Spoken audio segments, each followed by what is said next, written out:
is your founding father, Alex Cooper, with Call Her Daddy. Mischa Barton, welcome to Call Her Daddy. Thank you. Thanks for having me. I'm so happy we're finally doing this. I know. We've wanted to do this for so long and our schedules have been shit and we're finally here. We're on the couch. We're cozy. We're ready to go. We're doing it. So Daddy Gang, we're currently in New York, which is where you grew up and kind of where you really, I feel got your start. Do you plan on staying here long term? Is New York it for you? I love New York. I just feel more at home here. This last year, since we first started talking, I've been spending a lot of time in London and Europe again. But I get those kind of vibes when I'm in New York, and I get the culture, and I started in the theater. I love being able to go to the theater all the time and hang out in the cute little bookshops. And I love the village where I live. It's romantic and cute. And, it is. It's magical. I used to live here, and every time I come back, I'm you're an East Coast girl, right? Yeah, Pennsylvania. Yeah. But you were born in London or Yes, England? yeah. No, okay. I was born in London, and then we moved to New York when I was 5.5. So I actually had a little British accent and the whole thing when I was a kid and had to lose it. I got teased mercilessly in school. Was that actually a good thing sometimes for work? Would they be do a British accent and you could, or do an American and you could? Yeah, I still do. I'm very grateful for it because when I went to they had to send me to a speech coach to get a proper transatlantic accent. So they're be a Valley girl, bitch. You're oh God. What? Well, that's really hard for, believe it or not, that's more complicated. It took living in LA for years to be able to understand what that even was.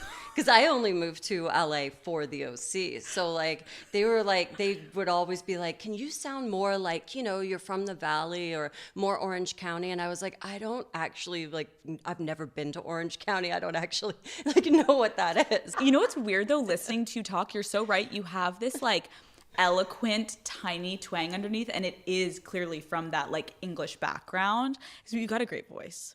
Going back to the beginning, what were you like as a kid?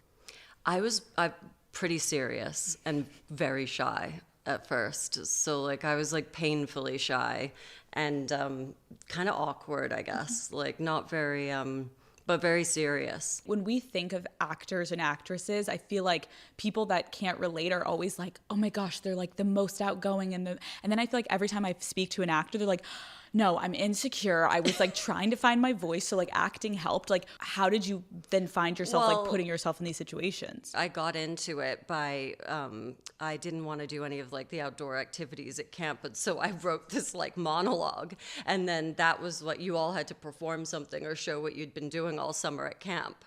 And so my big sister had been horseback riding and doing all this stuff, and I was just sitting there writing. And I performed the monologue, and then I guess someone's parent in the audience was an agent at a literary agency here in New York and was oh, well, she should definitely get into acting. And so I tried it, and yeah, the rest is history. When I think about child actors, I always am okay, I can't imagine your social life in school, but was your experience you were the cool kid in school, or were you getting bullied, or you were just kind of fitting in? I was always a bit on the outside. I only had one best friend, and I was friends with a lot of the boys, but it was always me and this girl, Laura Katzman, and it was just the two of us, and we were kind of outsiders, and we were considered a bit gothic, a bit weird, a bit off the beam. So we weren't popular, no. Yeah. That definitely wasn't the case. And I got teased once The Sixth Sense and stuff came out, and the kids realized that I was in movies, then I got teased. And I did not want to be homeschooled. They tried, and I fought that tooth and nail. I just acted up until they sent me back to school. I just didn't want to be stuck at home with my sister and taken away from that social, it was so important to me to have some semblance of a normal kind of, I enjoyed school. I really genuinely enjoyed learning, and I didn't want to become that weirdo kid who was isolated, who had no social kind of interaction. Right. You're let me be gothic with my one friend in the cafeteria, mom. Let me live. Yeah, okay. that was important to me. So after high school, you had plans to go to Yale. There was an early acceptance to the drama program, which I wanted Flex. to do. That's like a huge deal. And then you decided not to go. I got cast in the OC when I was, it was right at that kind of pivotal moment where it was going to like kind of, affect the rest of your life. And I fought it originally. I didn't really want to do it, but I flew out and I kind of did an episode on another series, like a different series that McG was doing. And basically everyone was like, you have to take this opportunity. You have to, because it's a big role and it's a life-changing thing. Do you ever look back at that decision and like question like, I mean, yeah, but like I'm still like that. Like I live near NYU. I like every day I walk by, I'm like, I used to sit in the back of like some of my friends' lectures and classes that were going to Columbia and NYU and stuff. And I would just like, I was obsessed with school culture and learning. I really enjoyed it. I'm going to walk past NYU like tomorrow and I'm like, is that Mischa? You're like sitting in the classes. Yeah, but I find it fascinating. I mean, like, my big sister, she's so smart. I mean, she studied law, politics, economics, and like, it's always like, she went to the University of Edinburgh in the end, but like, yeah, I don't know. I was always very jealous of that. But yeah, it always kind of didn't sit well with me that I didn't get to do university, that I didn't get to go to college. So we talk about the OC. We got to get into it. You mentioned you obviously took that instead of going to college.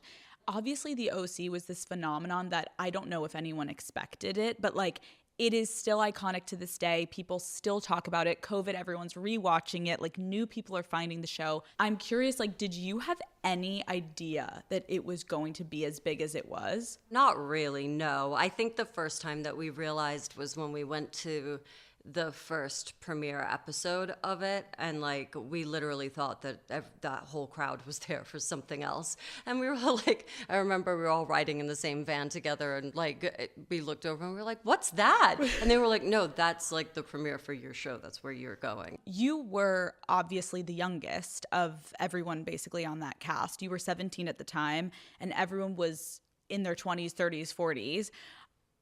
What was the dynamic initially like with you and your castmates, you being 17? Well, I think it was a bit tricky for everyone because like, just having, like, I was experiencing all of my firsts and like, I was so young and like, my mom would be on set and I just needed a lot more like attention in that sense because I had my mom there and there was stuff going on and I was just finishing up school. And so, they like, it was a lot of my firsts, let's put it like that. And I, that kind of really like separated me a little bit from them in the sense that like, I wasn't out there living on my own in LA, like yet, I didn't realize that the romantic partner that you had on your on-screen relationship with the character Ryan Atwood, with Marissa, you being 17 at the time, I didn't realize he was 25. And so like, again, as a 17-year-old playing across a 25-year-old, like that's a pretty big age gap. How did you feel about that like romantic on-screen relationship? Yeah, it wasn't just on screen either. I mean, it was kind of complicated for me because like I said, like I went into that like a virgin, like a kid, like really feeling like I needed to grow up quickly to portray like, acting with people older than me was a bit like, oh wow, like they know what they're doing and like there's gonna be like relationships on this show and you're gonna need to like play that part. And I didn't feel really ready for that because I was always like a really late bloomer in school and I hadn't really dated and I just had like no idea what I was doing really. So I felt like I needed to catch up, I think, a lot of the time. So you had a relationship with your castmate? Yeah. I mean, that was my first, like, I had no idea, like, what I was doing, And I think that kind of set things off on the wrong foot, too, because it was like, people hook up on these shows and whatever, and, like, these things happen. But it was, we threw ourselves all into it very fast. And, like, then, when you break up and, like, things don't work and they see you dating other people and, like, notoriously, there was a lot of, like, interdating on that show and different people getting together. But it it definitely was tricky that it happened like right out of the gate. Yeah. And that like I felt overwhelmed and not ready for any of that, and kind of like, they were also like, I remember they were like, Mischa's disappeared with Ben, and like she's only 17 and a half, 18, like, and the producers like went to my parents and were like, it was like it was kind of a whole ordeal. And so like that's in the very beginning of the show before we're even like halfway through a season. So there was a lot going on there. That show, it just, so much happened in 3 seasons. It really feels like it was over the course of like 7 years or something, but it wasn't. It was like all crammed into this tiny little space. I didn't understand how much, and I'm not saying this happened in your case, but like I didn't understand how much directors like are really like promoting, yes, like hang out together and be together. Like it works for chemistry. But was that your case where they supported it? Yeah, I mean, it kind of felt like a double-edged sword because, like, exactly what you said. They're like, oh, we want it to seem like you guys are all friends and that you have chemistry and we need this to really work and make it look like you guys have this chemistry. And then you sort of get punished for it on the flip side. And they're like, oh, but not so much that it like affects our production or like what's going on here. And there's nothing you can really do about that because it's too late. Like, and, I feel like when I was that young, so like in first relationships, like you just kind of know what you don't want. You don't know what you do want. And so you kind of like panic and try to like, yeah. So it was definitely a tricky balance to strike. How did you emotionally and mentally handle a dynamic where you still have to see someone every day and like be cordial, but well, I mean, yeah, we just had to like suck it up and get on with it. And there was a lot of like jabs behind the scenes and off camera and kind of like, yeah, I felt like that kind of ostracized me as well because like, there was a marked difference in like maturity level there. And so like it was yeah, I don't know what to say about it. We got through it. A lot of jokes, a lot of like, I really loved our crew and I did feel that they were really there for us and that it was like a family. And that part was positive. And like, I remember Rachel was saying to me recently, like she looks back at the scene where we're all playing like chicken in the pool and stuff. And it's like, those were genuinely happy moments where we could forget about like all the pressure that was on us. And like, and it was really hard because, you would be out getting photographed with different people. And like, I did start dating. And then, you try not to bring that on set when people are, you just try to let it go at the door and kind of get on with it and keep working. Support for Call Her Daddy comes from Google Pixel. All right, Daddy Gang, let me set the scene. You are on a girls' trip. Everyone's dressed up. It's the perfect golden hour lighting, and somehow it is impossible to get a group photo where everyone looks good. One person's blinking, another hates their angle, and of course, the one where you look amazing is the one your friends hate. That's where Google Pixel 10's camera comes in. This thing is wild. It has auto best take that automatically finds and combines similar photos into one where everyone looks great. So all those blinks and lookaways are replaced with picture perfect smiles. And you know how you always take great photos of your friends, but they can't seem to take a decent pic of you? Well, the Google Pixel has a feature called Camera Coach that literally coaches you on how to take the best photo. Left, right, zoom in, step back. It maps it all out. So when you ask someone to take a photo of you, you know it's going to look good. It's the girls' trip essential I didn't know I needed. So yeah, get outside of your comfort phone and try the Google Pixel 10 Pro. Check it out at googlestore.com. Camera Coach, results may vary. Did you end the relationship? Yeah, I mean, I think, like one of those things, you're so young and you realize like, I'm not ready for this. Like, I have no idea what I'm doing. Yeah, like, it's overwhelming. Yeah, overwhelming and just like too close to home. Mm-hmm. Like you can't, it would be a very, very tricky thing to keep going on set. And I think, Adam and Rachel, like we all kind of experienced that in some form or another. But again, I just felt like not mature enough, like younger than them in that sense. I'd not dated before, and I was not aware of, and I think he was like really angry with me to begin with, and like kind of like, and I felt the punishment of that. Like I felt that from the producers as well, that they were not like happy about that.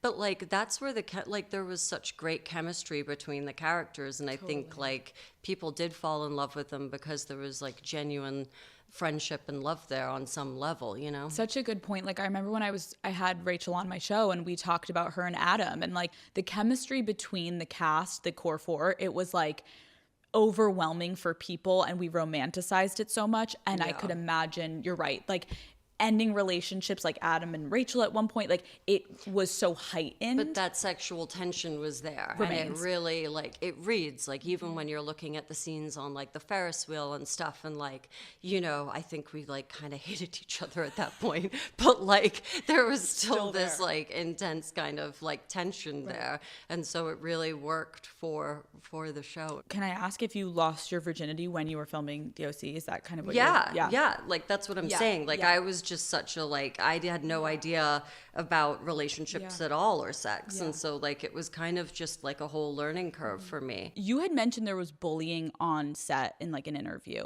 And I'm curious if like you can talk about that a little bit as like being in that position. Like, how do you deal with that?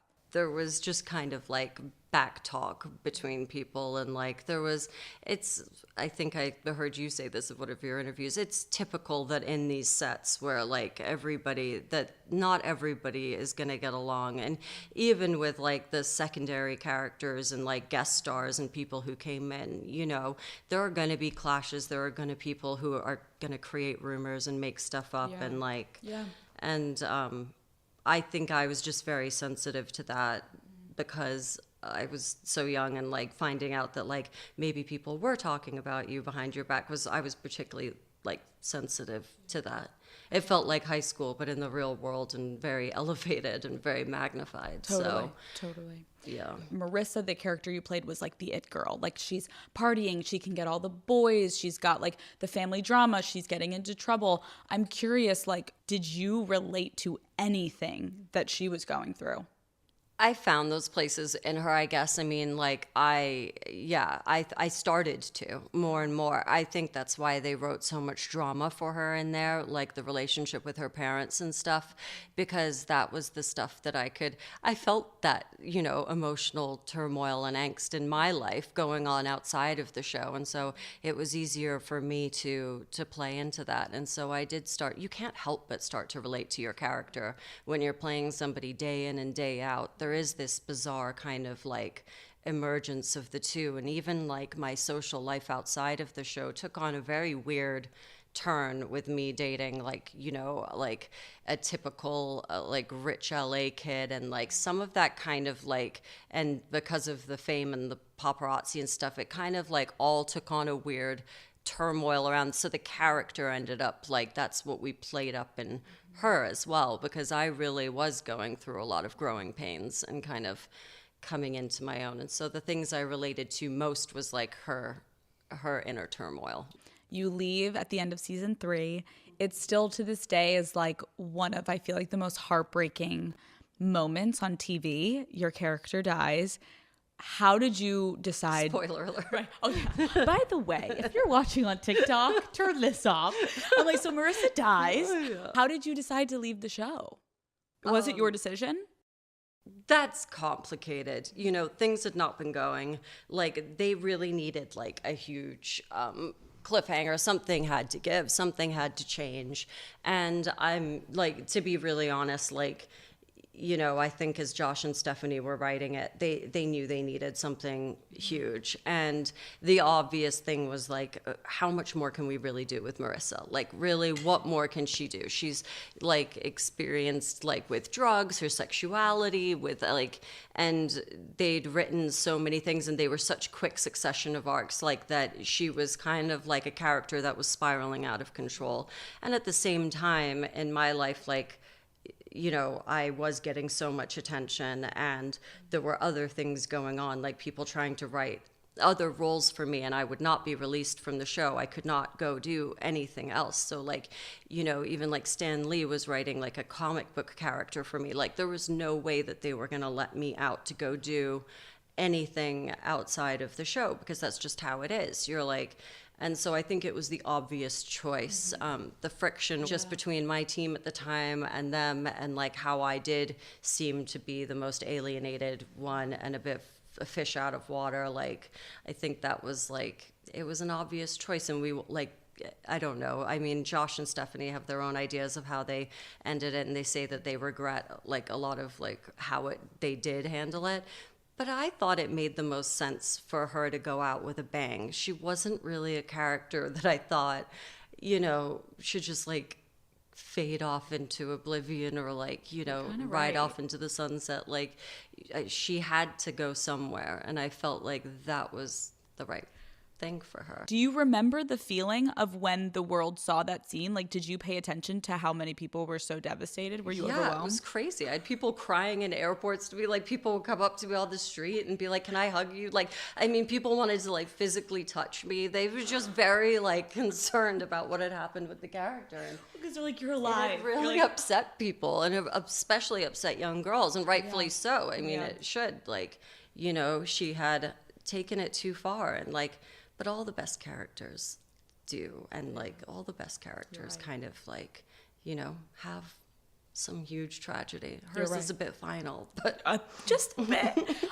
When you went on the OC rewatch podcast with the girls, I remember watching you, like, you looked upset when you were watching that final scene. You were like, oh my God. Well, I haven't watched it maybe ever. Actually. Is there a reason? Well, I never sat down and watched the show as it was airing. It was not something, so like a lot of it I hadn't seen. And that one in particular, I hadn't seen it since we shot it. And I forgot so much about it. Like the fact that there's no music there is really a choice, because the show was so music driven. So good. And that whole thing is just kind of like silent. And then, you know, the flames in the car, like I didn't remember it being quite that dramatic, the way the car is actually on fire. And like, oh girl, it was dramatic. Yeah, you had me in tears. And then Alleluia starts playing, and then you're like but when you watched it and you were like, okay, let's turn this off, it's gonna get emotional, like what did it bring up for you seeing that scene? Because it felt like you were like upset. We were upset on set that day. A lot of the crew were really sorry to see me go, and they were pretty upset. And it was a lot of goodbyes and like, you know, putting on a brave face about the whole thing. But basically, like, I mean, I would always make light of everything, and we were like, more blood, more drama, like, you know. And but it was a sad time, because we were sorry to leave each other, you know. Yeah. They really were like a family to me. A lot of the guys and, you know, the heads of department on that show were really there for me through tough times, you know. How would you describe that time of your life, like after the OC? It was an intense time. It was because I think the thing that I hadn't really wrapped my head around was like the amount of worldwide fame that show actually got. And so there wasn't anywhere to really hide. And I think what overwhelmed me was like I was doing all these campaigns, and like there were times when I only had a few days off in the year. There was a lot of friction at home. There was like really no place for me to go that felt calm. And there was just a lot of pressure being put on me by people who expected the most out of me constantly. And so like I never really, like there were some years there where like there was only like maybe 2 days off in the year, like, and I didn't.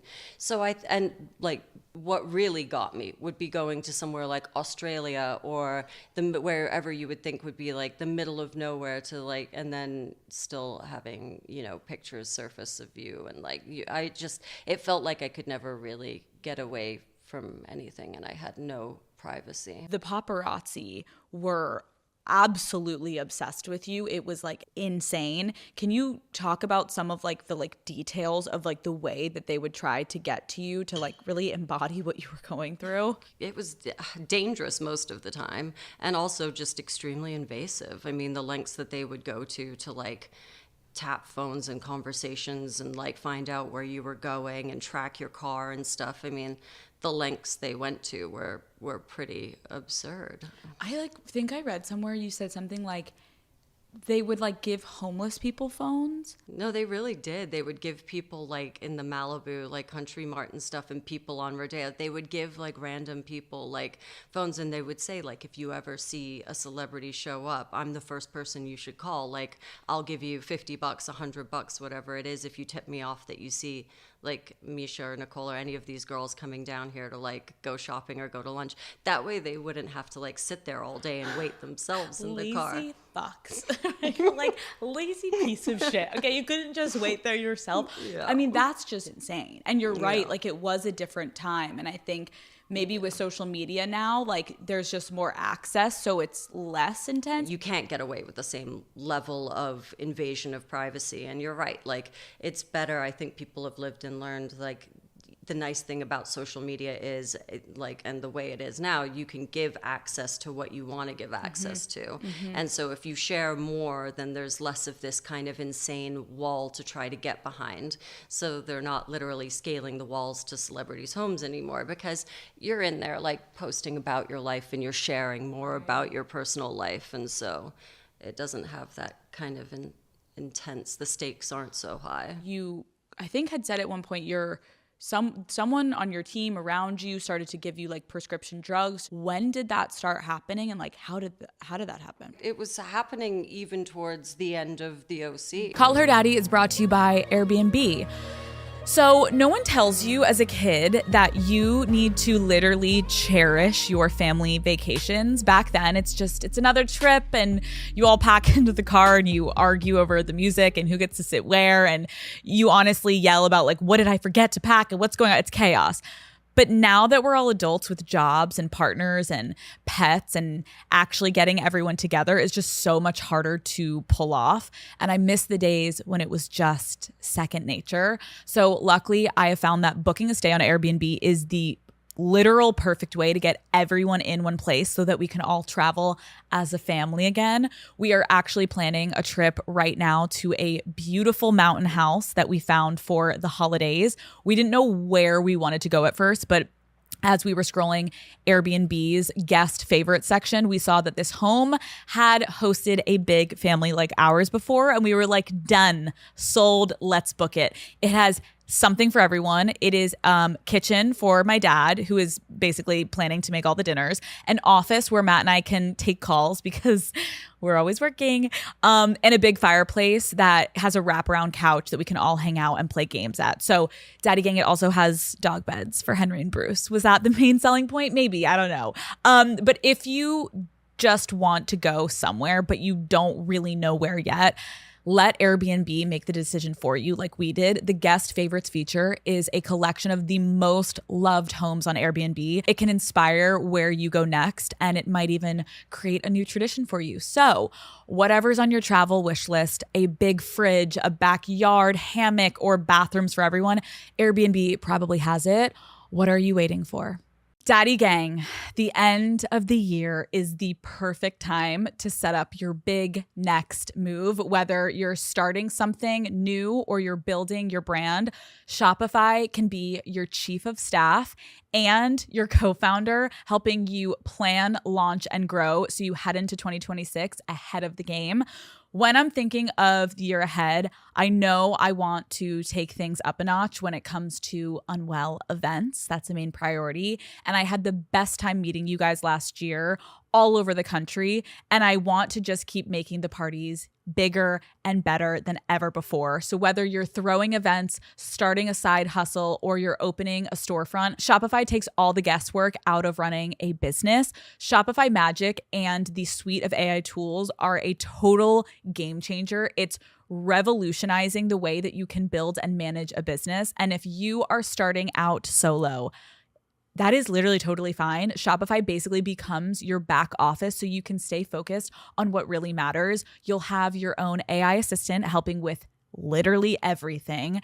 directions, reports, photo edits, content ideas. Shopify's got it covered. You guys already know Shopify has made my life so much easier when it comes to running different branches of Unwell. It's been in my life, I feel like literally for forever since starting this company, and I'm always on the go. So being able to scale and keep a tab on things from my phone has been so key for me. I also love being able to see where you guys are shopping from and what you all want more of.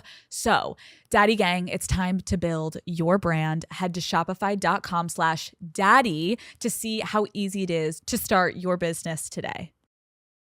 Someone on your team around you started to give you like prescription drugs. When did that start happening, and like how did that happen? It was happening even towards the end of the OC. Like, it was put into the contract that I had to have a sober coach with me, and so then like I was being watched 24/7, but like it was still very popular in those days, like to still be prescribing like Xanax and things for like, you know, like whatever. Like if you were under a lot of duress or stress, they'd be like, this is what you need to do to like kind of get through it. And it was just being constantly told what to do by people every second and micromanaged in every single way. And I think that just became, I don't think it did become overwhelming for me. And it wasn't like there never really was a proper break. There was never really a moment.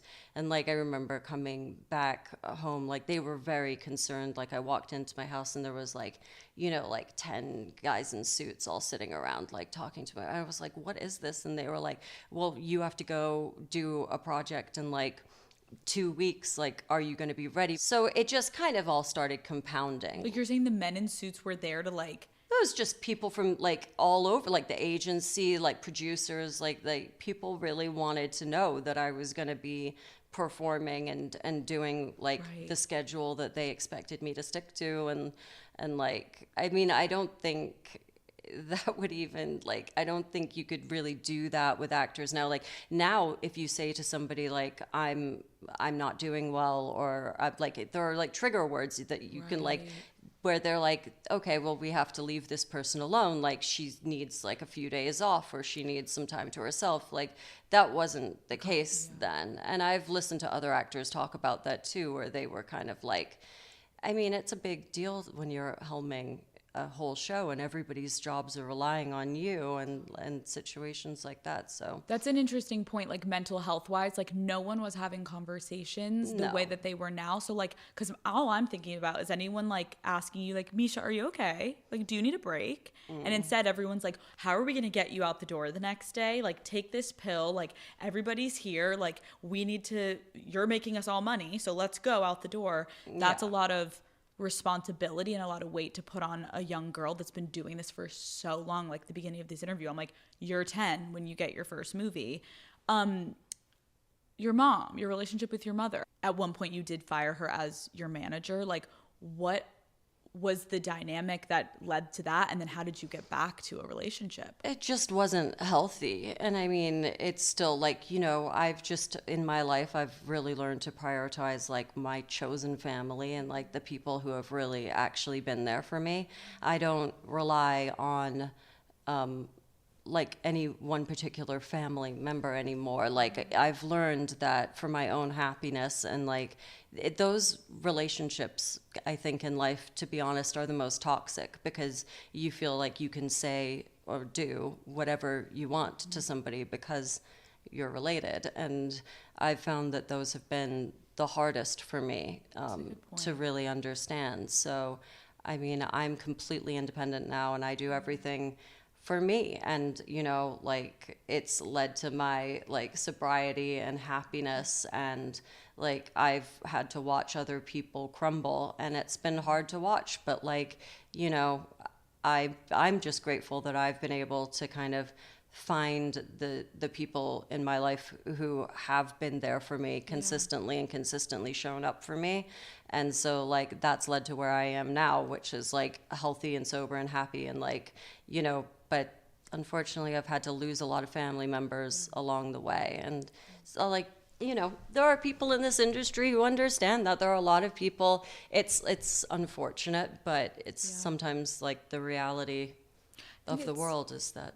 I think it's a good point though. And I think I've talked about that on my show before. Like family, the word family is so just by the way that you define it. Like it doesn't have to be blood and you can make your own family. And like No. the family that you're born into, it doesn't mean that it doesn't mean anything. It's like if you're not getting treated correctly, like then you need to adjust your relationships and you need to reevaluate. And just because it's blood doesn't mean like you have to stay and you have to, of course, we're going to fight for things to a certain degree, but when it's so unhealthy, seeing things online of like potentially family members like stealing money from you, like how do you get to a place where you can like be in relationships moving forward and like trust people from previous things that have been like so heartbreaking and happening to you?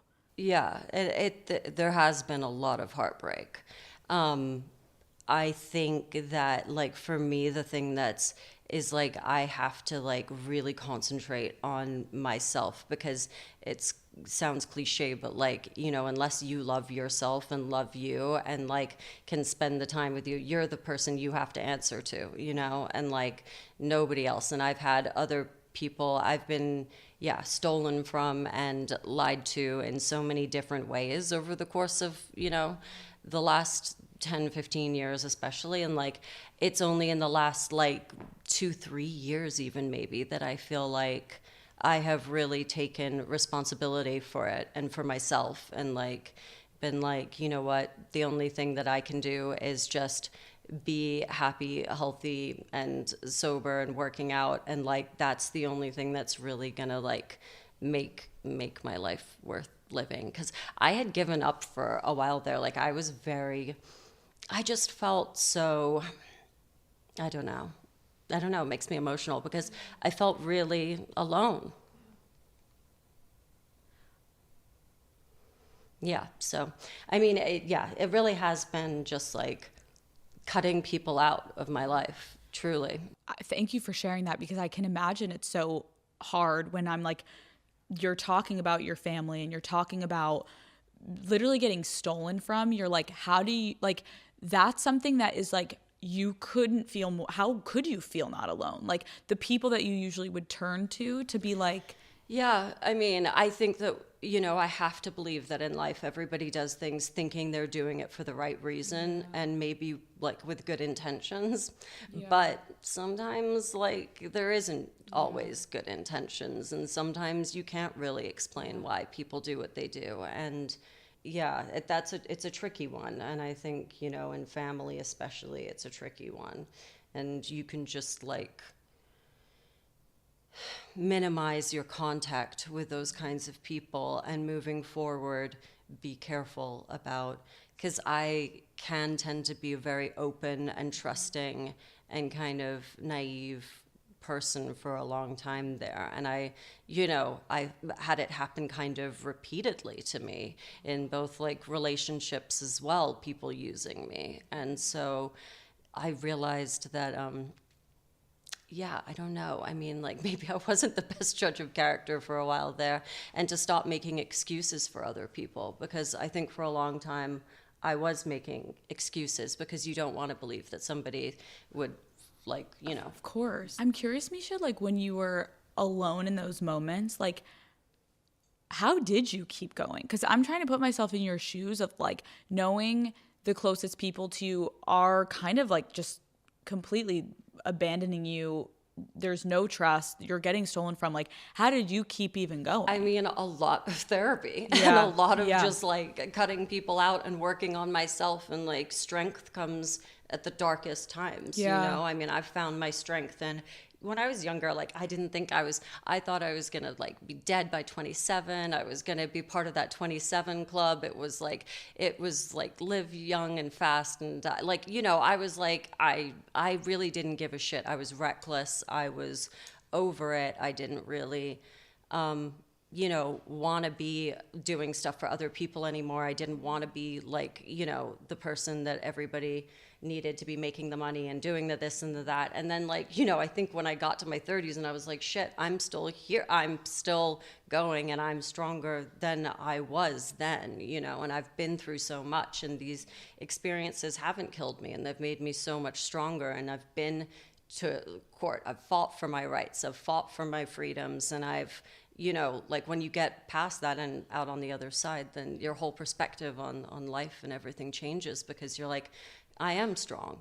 Right. I'm strong. Here. And I used to get so upset with people because they'd be like, you're the strongest person I know. And that really felt like an insult after a while, because it just felt like, well, why do all these things keep happening to me? But it's true. I mean, you really do, when the chips are down, find that strength in yourself, you know? Yeah.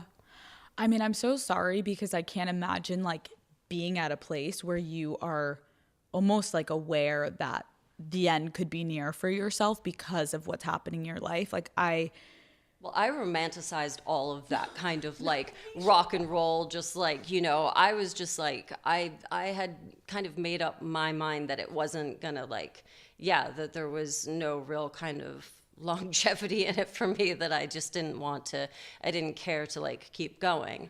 And then, yeah, like I said, I think just, I can't stand injustices in life, and like I really can't stand when people do take advantage of people. And I think that's where the strength that's really came from, is just like, you know what, like I'm not gonna take this, and like, yeah, fuck that. Like I'm not gonna sit by and watch these people do that. talking about that time in your life where like it was kind of like I was romanticizing it. It was like, fuck this. Like, so in 2007, you were arrested for a DUI, and a few years later, you were held in a psychiatric hospital. Behind closed doors, like what was happening with you at that point? Well, the DUI, I mean, I don't really know what to say about that. That was just, it was what it was. It was just like, it was a straight up, like, we were out one night and yeah, it was stupid. Got a DUI. The psychiatric stuff, like, that was just like having a full blown breakdown. And like, I mean, that time it was really, I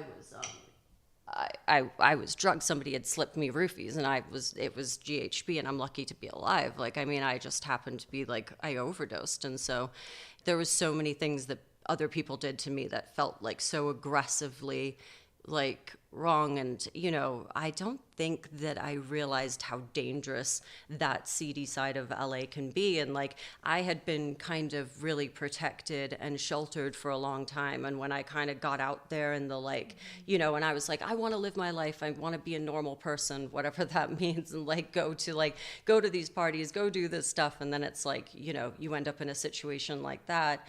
It's so, yeah, I mean, you really do. You live and you learn. And that was, I mean, it was, I just had a full blown breakdown from that. When I heard you say, like, it was so annoying hearing people say, like, you're so strong. You're like, but why does this all have to keep fucking happening to me? It was just hard, people saying that. I mean, like, you know, even like my boyfriends and all my friends around me would constantly say that, but I didn't feel as strong as I think I was coming across, you know. I do have this like kind of like British thing of like, suck it up, just move on, like kind of don't show your feelings, like just kind of try to keep like a good exterior to you. You know, it's only in the last few years that I really feel that, like from the inside out. For a long time, I didn't really feel that strength to the degree that I do now. I was thinking about like of all the, when you're saying, you know, like people basically taking advantage of you.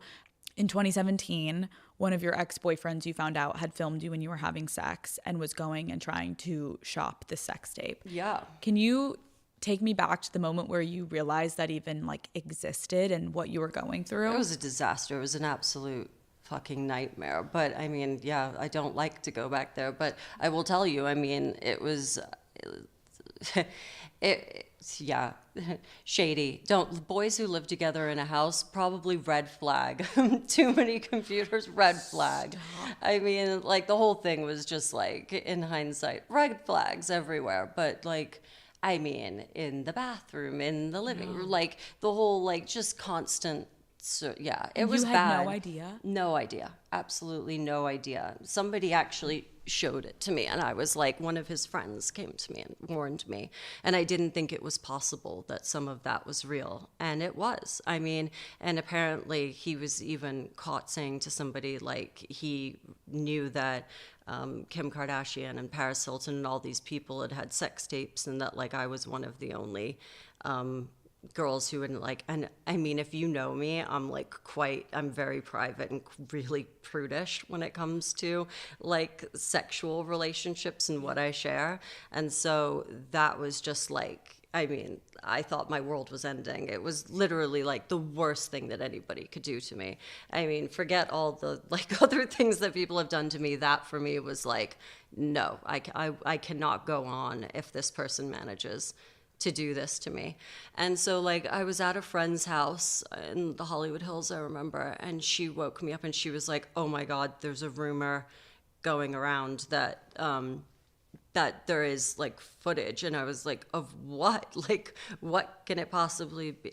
That was a whole crazy experience. I became my own detective, and I went to the LAPD, and I was constantly contacting like the sex crimes. Like I did my own surveillance of him and his friends, found him, like, yeah. So I had to turn into like a full-blown vigilante there for a minute. And did you? I'm glad I did.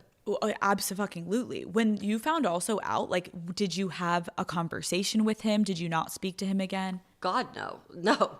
I mean, like he disappeared. He upped and like, I mean, it was already over. It was just a 2-week thing, and it was so he'd already gotten what he wanted. He was long gone. I had to like track him and his friends down, and I mean, yeah, it was like a nightmare.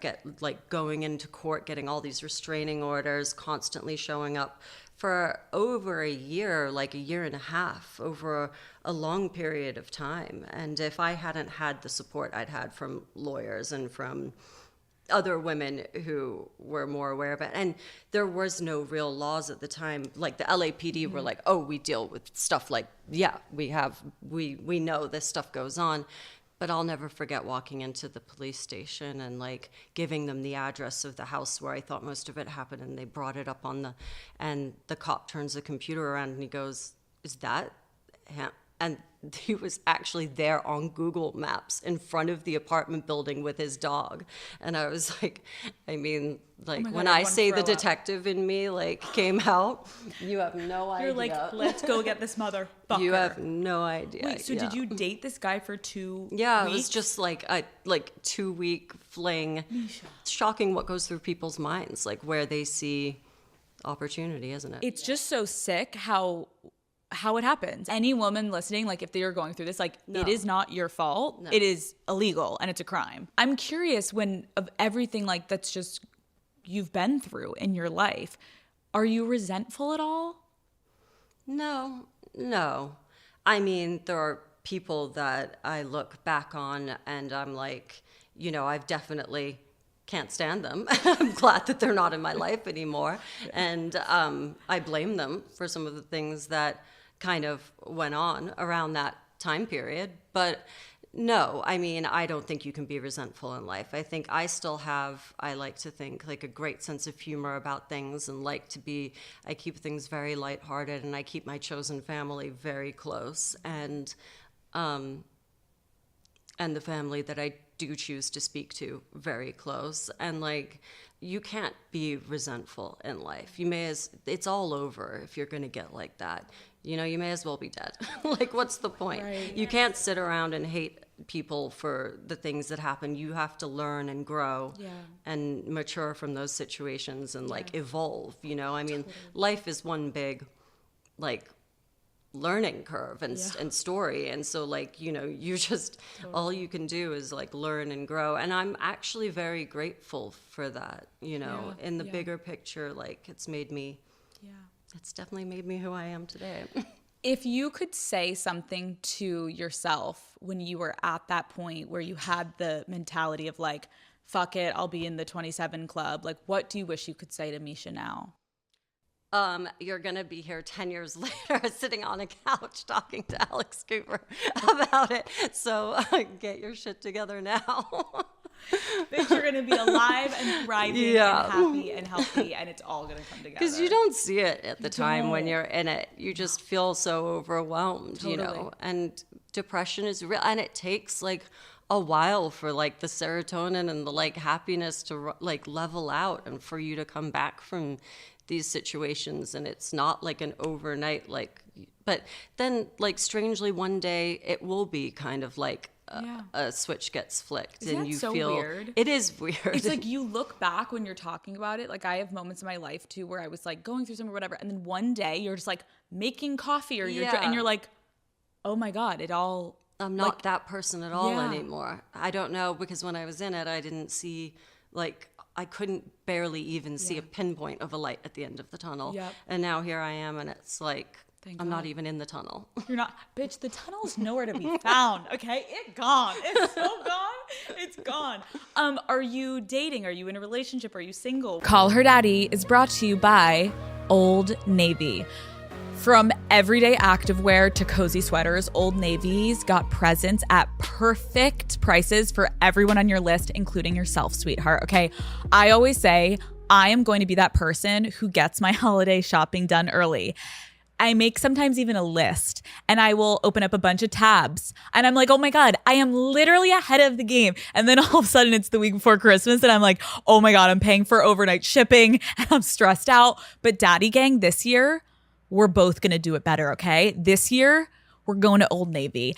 I know that everyone always needs a good pair of jeans, and they have got that. Tons of trending styles for everyone and anyone on your list. And for your friend who basically lives in sweats, hello, me, Lauren, if you're watching this, the Bounce Fleece, it's a must, okay? It's smooth, lightweight, and has a cooling finish. Plus, it comes with a matching set so you can look put together even when you're just running errands. We love a matching set, okay? They also have the dynamic fleece, which is sleek and made to move, and Old Navy's best-selling activewear Power Soft that's supportive and keeps sweat out. Plus, there's tons of little gifts like fluffy earmuffs, pom-pom hats. Hi. You need those? Yeah, me too. Gloves and faux fur accessories that make the perfect stocking stuffers. So while I was shopping for my mom, I ended up purchasing myself a few pieces from the Power Soft activewear so I can look cute while I hit the gym. It's hard on Old Navy because you're like,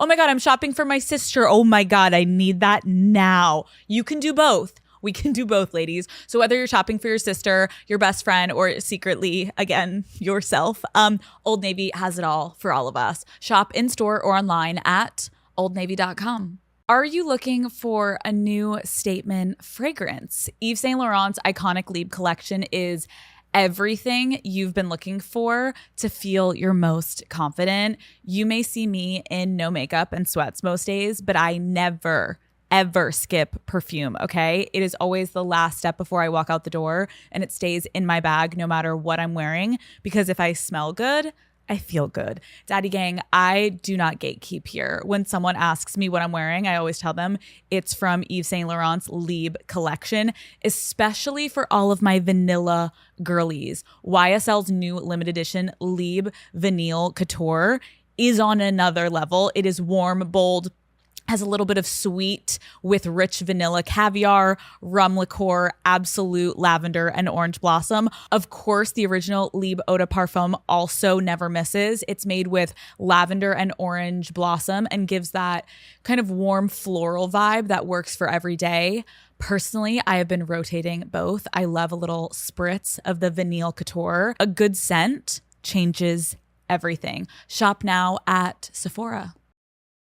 Are you dating? Are you in a relationship? Are you single? What are we doing? No, I'm single at the moment, and I love it. Oh my God. I love it. I really, truly have just been working on myself, and I fucking love it. It's great. I mean, I don't have to answer to anyone. I just like, I feel very like, you know, like happy and sober and like clear and like I can be healthy, and because I will fall into like, it'll all happen when I fall in love again. Like I fall hard and fast, and then I'm like, kind of almost codependent with that person. So I hope, like, moving forward, if I want anything from my relationships, it's that they aren't so intense. And I do feel like what I've learned though is like that's also just, we're talking about all these different stages of your life, and something I learned about myself is like I had a similar experience. Like I was like, God, these relationships are so heavy and so intense. And then the more I worked on myself and the more that I became the best version of myself, and it sounds like you're just in this place of like clarity and you're like Pilates and yoga and sobriety, bitch. Like you don't fully give off on those yourself. vibes. Guys don't feel like they can different. control you like that. Completely. Yeah, exactly. Because you without even knowing it, you are giving off vibes that you need to be babied or you need to be taken care of in some way, I think. And like, even though you feel like you're acting so independent, but like, yeah, it's different. Like you will attract someone completely different in this new stage of your life just because you also see yourself differently. I mean, even think about what you were feeling about yourself before 27, and then now you're like, oh my God, these are different people. Like, I mean, yeah, that person never would have considered settling down, never would have considered marriage, kids, anything. Like none of that would have even been like, I'd have been like, oh, hell no. But, yeah, things change. So you said you kind of would consider yourself like, are you a romantic? Yeah, Valentine's Day. Mischa brought me literally a nice little teddy bear and a little rose. Well, you're engaged, and I was like, oh, you have to spend Valentine's.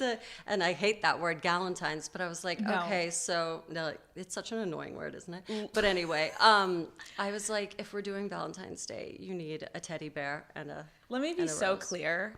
I cannot explain to you how happy I am that I'm spending Valentine's Day with you. Like truly, this episode I already know is one, gonna help so many women, and two, like we're Mischa fans over here, okay? We fucking love you. If you do start dating again, what is your approach to dating and what are you looking for? Oh man, I don't know. Like I think again with that, I went through phases where like I really wanted to date musicians and like be on tour and like like Mischa. Yeah, exactly. Like those days are over. That's not attractive to me anymore. I don't want to be with like the guy in a band, and I don't like I mean, never say never, but it's not really my thing, and I've kind of I've moved on from all of that stuff, and I've matured. And so you had a type?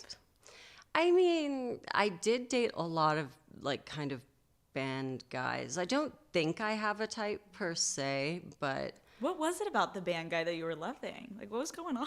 I don't know. I was just young and thought that was cool to be on tour with like the Cold War Kids or Rooney and stuff. Like, like I Rooney. thought that I was like having a blast. I was in my 20s. I don't know. Like it was fun. Wait, I forgot Rooney was on the show. Mm-hmm. We had so many cool bands on the show. It was a great way to meet people. Was everything. Yeah. Okay, so you liked the band boys, but now maybe we're like veering away. Yes. No, we have veered away. I like people who are driven and have their own stuff going on. It's incredibly important considering how like independent and driven I've always had to be in my life and am in my life. Like I need that and a sense of humor are the two main things. What is a non-negotiable for you? Like if you don't have a sense of humor and you can't make me laugh, like if you're not funny, then it's like, no, that's not going to work probably. Right. Like I need to be cracking up. Yeah. I need somebody who feels like a best friend. Mm-hmm. So, because I think also, if you could talk about, because as we wind down, like I have a lot of, I just sounded like my fucking therapist. You guys, my therapist at like the 50-minute mark is like, as we wind down, I'm like, oh bitch, that's your way of telling me like it's over. Like you're gonna hang up on me. Panic. But as we wind down, I'm curious, like of all the themes we did talk about with men, like how have you, whether it's in therapy or just on your own journey, like how have you tried to rebuild trust? Because I feel like there's so many women that write into me of like, I just feel like I've been so fucking wronged by men, and sorry to all the men in the room, but like it's hard to not hate them because of the bad interactions you've had with them. Like, do you have any advice for women that have gone through? I've definitely become more of a girl's girl over the years, that's for sure. But what in relationships, like how to like not get again. Yeah, I mean, you have to. You just have to. I mean, you just have to keep your wits about you, but like you can't go around with, like we said, like resenting or having a chip on your shoulder and being like that, because also you won't attract like the right people in that phase either. So That's a good I point. love. I think, everybody needs to keep an open mind. There are good people out there. Even though this episode addressed Like, a lot of you all suck. a lot of you. not so good people, but No, there are. You're right, and it's like I think it's important to have conversations with like this of like the bad can be really fucking bad and really fucking dark, but if you keep pushing through it, like you said, like you wish you could tell yourself then like, no, bitch, you are gonna make it past 27, and it is going to get better, and you are so strong, but you shouldn't have had to be that strong. But the reason you're still here is because you're so strong. And like, keep fighting to people listening that are going through it. Like, there's a reason to keep fighting, because it actually, most of the time, always does get fucking better. it does. What do you think is the biggest misconception about you? Ooh, I don't know. I think, like, honestly, a lot of people think that I am Marissa Cooper. Like, I think a lot of people think I'm going to be a really stuck-up bitch. Like, I get that vibe, like, that people think, like, oh, I've dated these guys and that, like, I'm going to be, I do think that that's a horrible, like, it kind of comes with the territory of when people meet me. They're always like, oh, you're so much prettier in person and you're so much nicer than I thought you were going to be. And I'm like, wow, okay, I don't think I want to know what you thought.